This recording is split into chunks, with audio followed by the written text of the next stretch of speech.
Hey yo yo yo, c'est Pépito, le bouc qui voyage depuis 10 piges pendant que tu faisais des tiges. Alors, aujourd'hui tu vas pas me croire, mais bon je vais essayer quand même. Si je te dis qu'il y a une mosquée qui est posée sur l'océan, avec un minaret qui touche le ciel, et qui plus est, avec un toit ouvrant.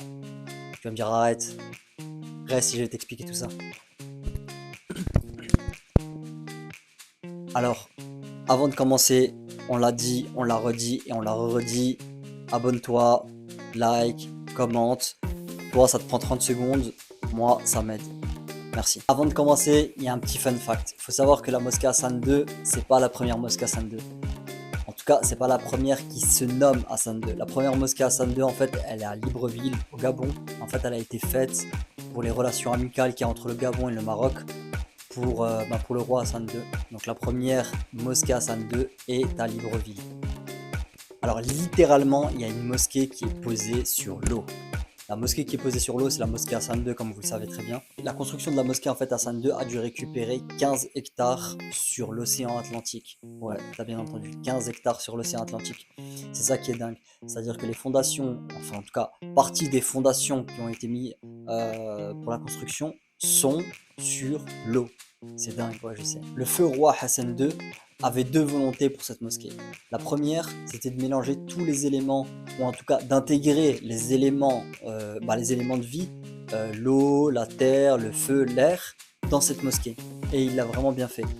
Elle a été construite de manière minutieuse. Tous ces éléments-là ont été intégrés en fait à la mosquée. On le verra un peu plus tard aussi dans la vidéo. Sa deuxième volonté était beaucoup plus spirituelle, donc liée à Dieu.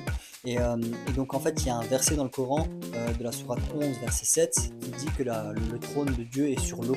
Pour créer un édifice à la hauteur de Dieu, il a voulu qu'une partie de l'édifice soit sur l'eau. Et donc sur la construction propre, c'est les Français qui sont venus donner un coup de main. C'est l'architecte Michel Pinceau qui est venu donner un coup de main avec son cabinet, et le groupe Bouygues. Ils sont venus aider les artisans, et en tout cas pour le gros œuvre, ça a été vraiment titanesque parce que c'est 3600 personnes qui ont travaillé 7 jours sur 7, 24 heures sur 24 pendant 17 mois. 17 mois pour faire les grosses œuvres. Et après, ils sont passés en fait, petit détail, je dirais, pendant les cinq prochaines années de sa construction. Une mosquée avec un minaret qui touche le ciel. On va juste définir ce que c'est qu'un minaret. Peut-être que tout le monde ne sait pas ce que c'est qu'un minaret. Le minaret, c'est la tour qui est assemblée en fait au bâtiment de la mosquée. À l'époque, ou même encore aujourd'hui, le minaret servait en fait à ce que le mueddin, celui qui fait l'appel à la prière, puisse se mettre au-dessus pour appeler les différents fidèles à venir à la prière, à l'heure de la prière tout simplement. Le minaret, comment dire, il est juste monstrueux pour la mosquée Hassan II. Il est monstrueux, il fait 210 mètres de haut. C'est 210 mètres de haut qui sont gigantesques. Jusqu'à peu, c'était le minaret le plus grand du monde. Pour les personnes qui se sont approchées de la mosquée Hassan II, ce minaret est juste incroyable. Quand on s'approche, il y a juste une sensation de grandeur, de vertige, tellement elle est haute.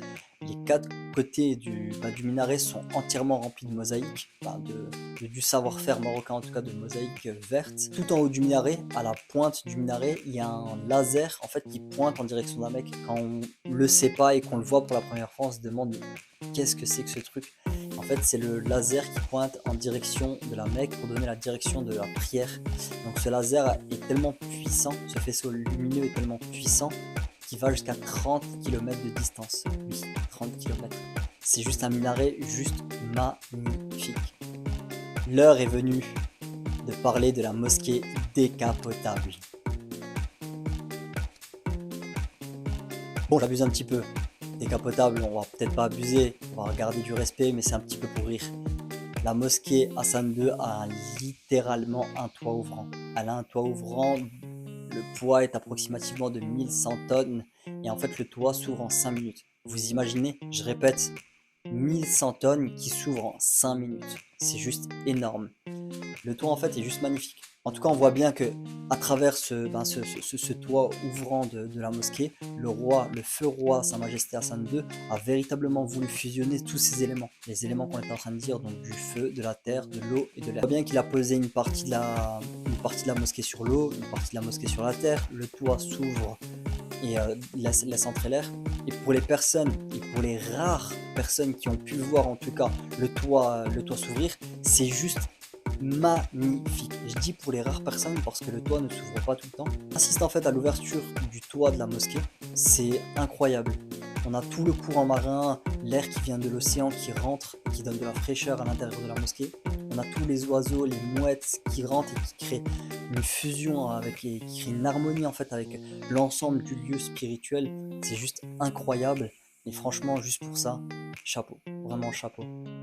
Entre la mosquée qui est collée sur l'eau, non excuse-moi, qui est posée sur l'eau, avec le minaret qui touche le ciel et le toit ouvrant, c'est juste une mosquée mais incroyable et qui est à visiter. Petit bonus de cette vidéo, il peut peut-être faire sourire ou pas, en tout cas la mosquée Hassan II n'est pas qu'une mosquée. En fait elle abrite et elle accueille plusieurs autres pôles. Elle accueille entre autres un très grand hammam. Oui, un très grand hammam.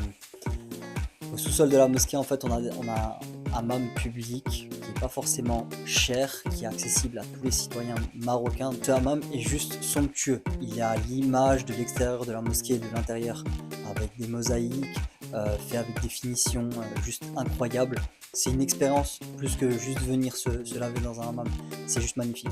Et donc, le hammam n'est pas le seul, on va dire, pôle autre que la mosquée en tant que telle. La mosquée abrite donc une madrasa, un hammam, le musée de la mosquée tout simplement, et une médiathèque. Donc c'était Pépito, j'espère qu'en tout cas ça t'a plu, j'espère que ça t'a appris quelque chose par rapport à cette mosquée qui est juste incroyable et exceptionnelle sur terre quasiment. Si jamais allé à Casa ou à la mosquée Hassan II, dis-le moi en commentaire. Et si t'es allé à la mosquée, dis-moi si t'es allé au hammam aussi. Allez, à plus les potos.